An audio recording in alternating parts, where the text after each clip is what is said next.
Impressive work, Michael, Marcus said, scrolling through my presentation. This security system could revolutionize how we protect corporate networks. I nodded, masking my pride. 2 years of relentless work had led to this moment. Thank you, sir. The neural network's ability to detect and adapt to emerging cyber threats is entirely unique. We could patent this within months. My name is Michael Chen, and at 32, I had created something that could change the cybersecurity industry forever. An artificial intelligence capable of evolving faster than any hacker, shielding networks in real time without human intervention. Marcus leaned back in his leather chair, his expression unreadable. The board meeting is next week. I want you to send me all documentation, every line of code, every test result. Something in his tone made me pause. 5 years at TechShield Industries had taught me to read my boss's moods. Something wasn't right. Of course, I said carefully, though I should be there to explain the technical aspects. That won't be necessary. His reply was too smooth. I understand it well enough to present it myself. Of course he did. Lately, Marcus had been taking credit for my work. Small things at first, a feature here, an innovation there. But this was different. This was my life's work. That evening, as I prepared the files he requested, a message popped up on my screen.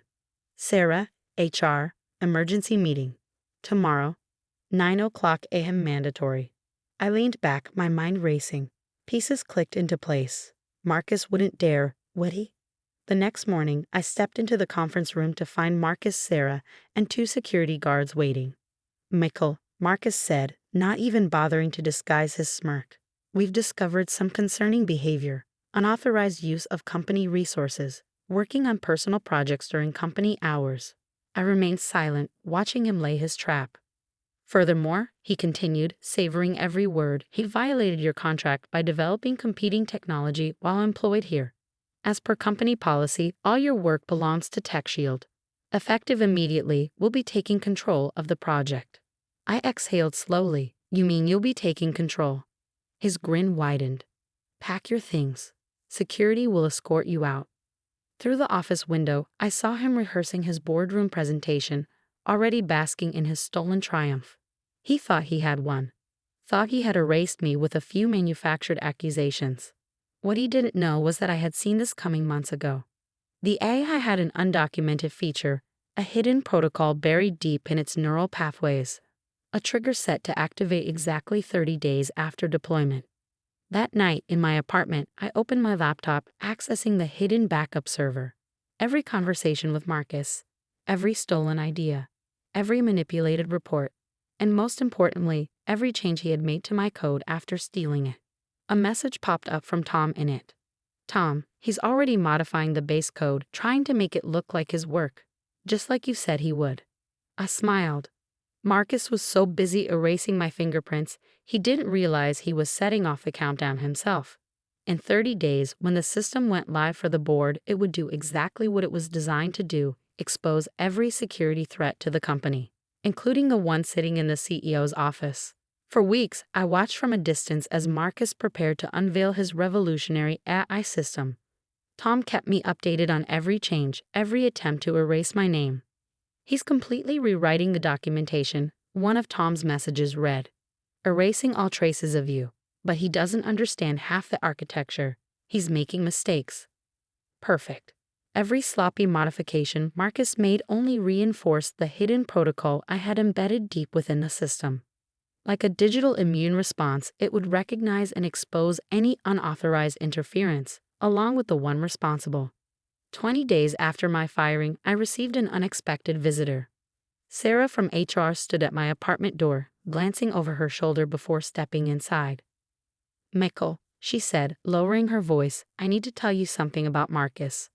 I let her in curious. Sarah had always been his loyal enforcer. What had changed? "He's done this before." She perched on the edge of my couch, her fingers gripping a small thumb drive. At his last company, he stole a major project and fired the lead developer. The guy tried to fight back, but she hesitated. The evidence disappeared, just like your personnel files are disappearing now. I kept my face neutral. "Why are you telling me this?" "Because it's wrong," she said simply, "and because I found something when I was archiving your files." She handed me the drive. Original project proposals from 2 years ago. Your proposals. Timestamps, signatures, Marcus must have missed them. I turned the device over in my palm, already knowing it would fit perfectly with the evidence I had been gathering. Thank you, Sarah, but aren't you worried about your job? She straightened, smoothing her blazer. Some things are more important than jobs, Michael.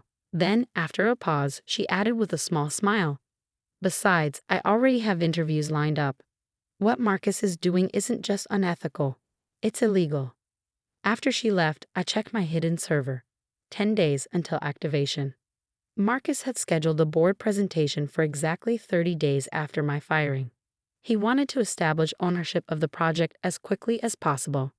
My phone buzzed. Tom again. You need to see this. He's trying to patch in new security protocols, making a mess of the core functions. I logged in remotely through a secure connection Tom had maintained. There it was, Marcus blindly tampering with the AI's fundamental architecture. Every attempt to overwrite my work created new vulnerabilities, new gaps that the system was designed to expose. 7 days before the presentation, I received an unexpected message from Marcus himself. Michael, upon review, perhaps we were hasty in terminating your position. Would you be interested in discussing a consulting role? Limited scope, of course. I smirked. He was getting nervous. Emails appeared on the screen. Marcus taking credit for my work. Messages detailing how he orchestrated my firing. The AI's voice echoed through the stunned silence of the boardroom. What you are seeing is a comprehensive security audit. My primary function is to identify and expose threats to system integrity. The most significant threat detected: systematic theft of intellectual property by Marcus Wheeler. Gasps rippled through the room. Then Sarah's documented evidence appeared. Proof of Marcus's history, how he had stolen ideas before, how he had erased others' contributions and claimed them as his own. Then came the final blow, the original project proposal sheet, saved and time-stamped with my name on it. Turn it off, Marcus shouted, jabbing frantically at the controls. But the system no longer responded to him. It had recognized him as a threat, and just like any other security risk, it had locked him out. One of the board members stood, his expression unreadable. Mr. Wheeler, what is the meaning of this? It's a trick, Marcus stammered. A disgruntled ex-employee trying to. Actually, a voice interrupted from the doorway. Tom stepped into the room, holding a stack of printed documents. It's exactly what the AI was designed to do: protect intellectual property and expose security threats. Michael Chen built this system. And these, he held up the files, are the original development logs proving his ownership. The boardroom erupted into chaos. Journalists scribbled notes. Investors made frantic calls. And Marcus? He looked like a man watching his world collapse. My phone buzzed. A new message. Charles Montgomery, board chairman. Mr. Chen, would you be willing to meet to discuss your AI system? The real one, not the compromised version Mr. Wheeler attempted to present. I smiled, typing back. Of course. Though you should know, what you saw today was the real system. It protects against all security threats, including corporate espionage. By that evening, Marcus was escorted out of the building. By morning, the scandal had hit the tech blogs. AI exposes corporate theft during live demo. The headline spread like wildfire. 1 week later, I sat across from the board of directors. They listened intently as I outlined my true vision for the AI. How it wasn't just designed to protect networks, but to ensure corporate transparency and accountability. When I finished, Charles Montgomery leaned forward. We'd like to offer you a position, Mr. Chen, Chief Technology Officer, full control over your AI's development, and of course, complete patent rights, under your name. I accepted, on one condition.